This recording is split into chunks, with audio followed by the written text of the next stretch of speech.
ஒரு 3D ஆப்ஜெக்ட்டை manufacture பண்ண நிறைய மேனுஃபேக்சரிங் மெத்தட்ஸ் இருக்கு. இதுல ரொம்ப ஃபெமிலியரா யூஸ் பண்ற மெத்தட்ஸ் என்னென்னன்னு பாத்தீங்கன்னா, ஒன்னு அடிட்டிவ் மேனுஃபேக்சரிங், இன்னொன்னு சப்ட்ராக்டிவ் மேனுஃபேக்சரிங்.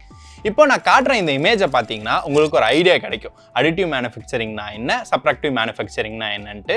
அது கூட சேர்த்து இன்னொரு எக்ஸாம்பிள் கொடுத்தனா இன்னுமே கிளியரான பிக்சர் உங்களுக்கு கிடைக்கும். இப்போ ஒரு பானை மேனுஃபேக்சர் பண்ற மெத்தடை எடுத்துக்கிட்டீங்கன்னா, அதுல கிளேவை எடுத்துக்கிட்டு லேயர் மேல லேயரா ஆட் பண்ணுவாங்க. இது மாதிரி லேயர் மேல லேயரா ஆட் பண்ணி ஒரு பொருளை செஞ்சா அதை அடிட்டிவ் மேனுஃபேக்சரிங் அப்படின்னு சொல்லுவாங்க. இதுவே ஒரு சிற்ப மேனுஃபேக்சர் பண்ற மெத்தடை எடுத்துக்கிட்டீங்கன்னா, ஒரு பெரிய பாறையை எடுத்துக்கிட்டு அதை சின்ன சின்னதா செதுக்கி அந்த சிற்பத்தை செய்வாங்க.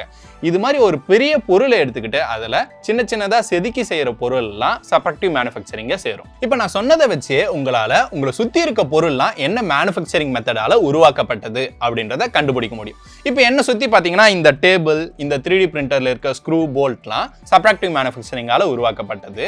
அண்ட் இந்த ஆப்ஜெக்ட் பின்னாடி இருக்க அல்க்லாம் பாத்தீங்கன்னா அடிட்டிவ் மேனுஃபேக்சரிங்கால உருவாக்கப்பட்டது. நம்ம ஃபர்ஸ்ட் இந்த அடிட்டிவ் மேனுஃபேக்சரிங் பத்தி இன்னும் டீடைல்டா பார்க்கலாம். நமக்கு ஆல்ரெடி தெரியும் லேயர் மேல லேயரா ஆட் பண்ணி ஒரு ஆப்ஜெக்ட்டை கிரியேட் பண்ணா அது அடிட்டிவ் மேனுஃபேக்சரிங்க சேரும்ட்டு. இந்த அடிட்டிவ் மேனுஃபேக்சரிங்க்கு ரொம்ப சூட்டபிளா என்னென்ன மெட்டீரியல்ஸ் இருக்கும் அப்படின்னு கேட்டிங்கன்னா, லோ மெல்டிங் பாயிண்ட் உள்ள எல்லா ஆப்ஜெக்ட்ஸுமே ரொம்ப சூட்டபிளா இருக்கும். மெட்டீரியல்ஸ் லைக் பிளாஸ்டிக், கோல்ட், டைட்டானியம்லாம் இதுக்கு யூஸ் பண்ணுவாங்க.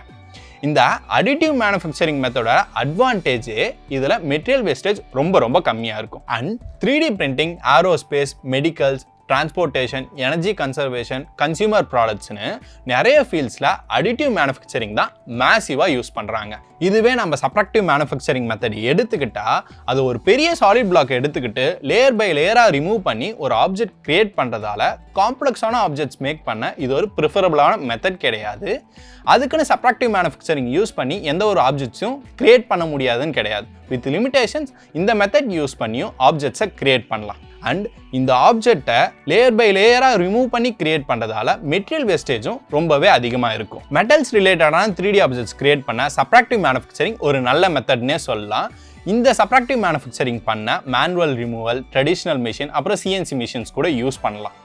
அடிட்டிவ் மேனுஃபேக்சரிங் கம்பேர் பண்ணும்போது சப்ட்ராக்டிவ் மேனுஃபேக்சரிங் கொஞ்சம் காஸ்ட்லினே சொல்லலாம். இப்போ நம்ம இந்த வீடியோவில் அடிட்டிவ் மேனுஃபேக்சரிங்னா என்ன, சப்ட்ராக்டிவ் மேனுஃபேக்சரிங்னா என்னன்னு பார்த்தோம். இப்போ வரப்போகிற வீடியோஸில் 3D பிரிண்டிங்கோட ப்ராசஸை பற்றி தெரிஞ்சுக்கலாம்.